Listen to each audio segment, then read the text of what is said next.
So you might be thinking, well, Wesley's not a baby anymore, so why does he still eat with his feeding tube? Why can't he eat anything with his mouth now?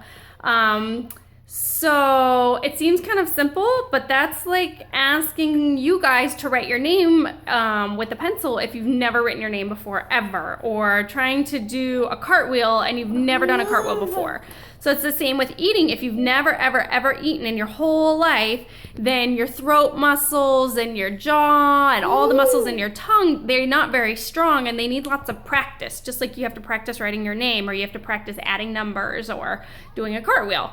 So Wesley has to do a lot of practice because if you put food in his mouth, he doesn't know what to do with it because he's never had food in his mouth before.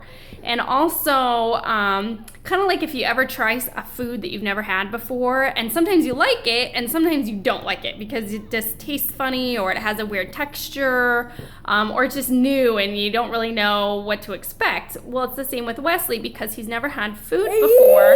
If I put food in his mouth, like ice cream or something that we would like applesauce or yogurt, it might taste good to us because we know what it tastes like and we know what to expect. But for him, whenever I put a flavor in his mouth, it kind of surprises him and he doesn't really know what to expect, so it kind of shocks his tongue and it tastes funny to him. So sometimes that makes him gag.